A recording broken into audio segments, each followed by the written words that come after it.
51. Les vases de verre et les vases d'argile sont produits à l'aide du feu. Les vases de verre peuvent être modelés de nouveau, car ils proviennent d'un souffle. Les vases d'argile, eux, s'ils se brisent, sont détruits, car il leur manque un souffle. 52. Un âne qui tourne autour d'une meule peut faire 100 milles. 100 miles. Quand on le détache, il est toujours au même endroit. Il y a des hommes qui marchent beaucoup et n'avancent pas. Lorsque vient le soir, nulle ville à l'horizon, ni de village, rien, pas de créature de puissance spirituelle, pas un ange. En vain, ces hommes ont-ils souffert. 53. Rendre grâce est l'œuvre de Yeshua. Il est appelé en syriaque celui qui se déploie. En effet, Yeshua est venu, le monde s'est ouvert dans les 4 directions de la croix. 54. L'enseigneur entra dans la teinturerie de Lévi. Il prit 72 couleurs. Il les jeta dans le chaudron. Quand il les retira, elles étaient blanches. Il dit, « C'est ainsi que le Fils de l'homme est venu, comme un teinturier. » 55. La sagesse, Sophia, que l'on croit stérile, est la mère des anges. La compagne du Fils est Myriam de Magdala. L'enseigneur aimait Myriam plus que tous les disciples. Il l'embrassait souvent sur la bouche. Les disciples, le voyant ainsi aimer Myriam, lui dirent, « Pourquoi l'aimes-tu plus que nous tous ?» L'enseigneur leur répondit, « Pourquoi ne vous aimerais-je pas autant qu'elle ?» 56. Quand un homme qui voit et un aveugle sont tous les deux dans la nuit, rien ne les distingue.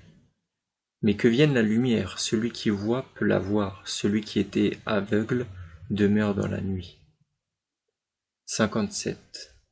L'enseigneur disait, « Bienheureux celui qui est avant d'exister, car celui qui est, était et sera. » 58. La supériorité de l'homme n'est pas apparente, elle est un secret. C'est pourquoi il peut être maître des animaux, qui sont plus forts que lui et plus grands selon les apparences. C'est lui qui leur permet de survivre. Mais si l'homme se sépare d'eux, ils s'entretuent, et ils se mordent. Ils se mangent entre eux, parce qu'ils manquent de nourriture. Mais maintenant, parce que l'homme travaille la terre, il trouve de quoi manger. 59. Si quelqu'un descend dans l'eau et en sort sans avoir rien reçu, il dit « Je suis chrétien ». Il s'est approprié le nom. Et s'il accueille le souffle, il a reçu la grâce du nom. À celui qui a reçu un don, on ne lui enlève pas. Mais à celui qui se l'est lui-même approprié, il sera enlevé. 60. C'est ainsi que les choses arrivent aux fiancés. Le mystère qui unit deux êtres est grand. Sans cette alliance, le monde n'existerait pas. Ce qui donne consistance au monde, c'est l'anthropos. Ce qui donne consistance à l'anthropos, c'est une relation intime et durable. Faites l'expérience d'une étreinte pure. Elle possède une grande puissance. Contemplez la présence dans ce corps impermanent. 61. Parmi les esprits impurs, certains sont masculins, d'autres féminins. Les masculins sont ceux qui s'unissent aux âmes qui habitent une forme féminine. Les féminins, ceux qui s'unissent aux âmes qui habitent un corps masculin. Nul ne sera libre à l'égard de ces formes s'il ne reçoit à la fois un pouvoir masculin et féminin. C'est ce qui se passe dans la chambre nuptiale, quand l'homme devient fiancé et la femme fiancée. Lorsque des femmes immatures voient un homme assis seul, elles vont vers lui, jouent avec lui et le dispersent. De même, des hommes immatures voient-ils une jolie femme assise seule. Ils la convoitent, la convainquent, et elle se laisse prendre. Mais, s'il voit un homme et une femme assis ensemble, les femmes ne courent plus après l'homme, les hommes ne courent plus après la femme. Si l'image de Dieu en nous est unie à l'ange, personne n'osera toucher ni à l'homme ni à la femme. Celui qui est libre à l'égard du monde ne peut plus y être traité en esclave. Il s'est élevé au-delà de l'attraction et de la répulsion. Il est maître de sa nature, délivré de sa jalousie. Si on voit un tel homme, on le saisit et on le retient. Comment peut-on être libre des pouvoirs de l'attraction et de la répulsion? Comment peut-il ainsi leur échapper? Souvent il y a des gens qui viennent et qui disent « nous sommes croyants ». Ils s'imaginent pouvoir échapper aux mauvais esprits et aux démons. S'il y avait en eux le souffle saint, il n'y aurait pas d'esprit mauvais qui se collent. 62. Ne crains pas la chair et n'en sois pas amoureux. Si tu la crains, elle te dominera. Si tu l'aimes, elle te paralysera et te dévorera. 63. Ou bien on est de ce monde, ou bien on est ressuscité. Ou encore dans les mondes intermédiaires. Plaise à Dieu que je ne m'y trouve pas. En ce monde, il y a du bon et du mauvais. Ce qui est bon n'est pas seulement bon. Ce qui est mauvais n'est pas seulement mauvais. Mais au-delà de ce monde, il y a quelque chose de vraiment mauvais. C'est le monde intermédiaire, le monde des morts. Pendant que nous sommes dans ce monde, il serait juste d'acquérir la résurrection, afin que, libres à l'égard de la chair, nous connaissions le repos, et que nous ne devenions pas des esprits errants dans le monde intermédiaire. Beaucoup se perdent en chemin. Il est bon de s'éveiller du monde avant que l'homme ne s'y égare. 67. La vérité n'est pas venue dans le monde nu, mais voilée d'images et d'archétypes. On ne peut la recevoir autrement. Il y a une régénération à travers l'image de la régénération. Il faut vraiment renaître à partir de cette image. C'est cela ressusciter. En passant à travers l'image, le fiancé est introduit dans la vérité, qui est restauration de toutes choses dans leur intégrité. Cela convient à ceux qui ne connaissent pas seulement les noms du Père, du Fils et du Saint et de l'Esprit, mais qui les ont intégrés en eux-mêmes. Si quelqu'un n'intègre pas ces noms en lui-même, son nom lui sera enlevé. Le nom de chrétien, on l'accueille dans l'onction, dans la plénitude et l'énergie de la croix, que les apôtres appellent union des contraires. Alors on n'est plus seulement un chrétien, on est le Christ. 68.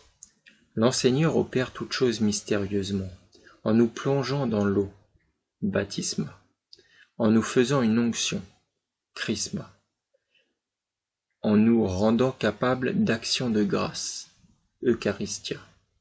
Il nous libère et nous fait entrer dans la chambre nuptiale. 69.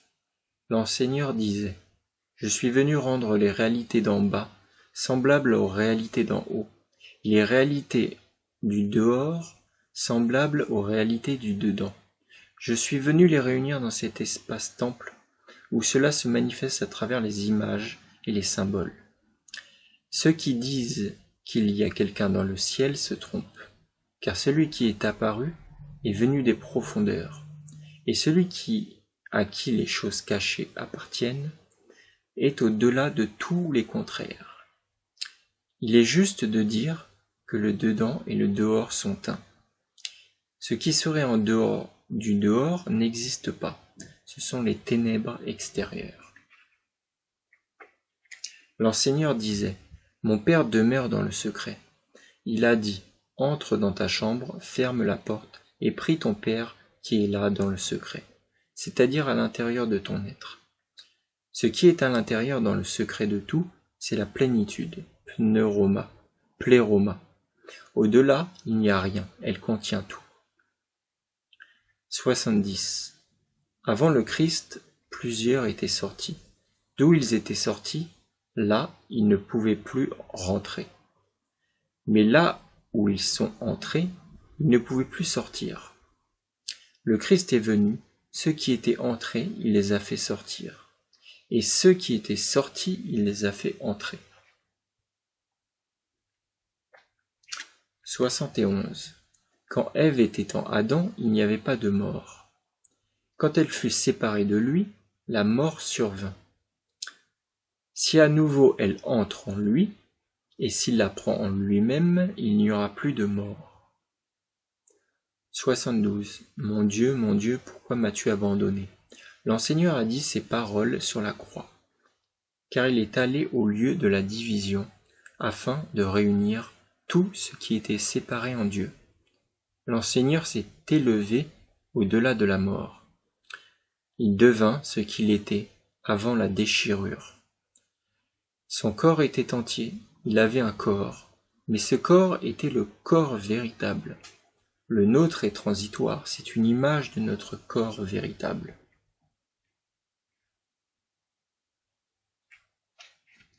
73.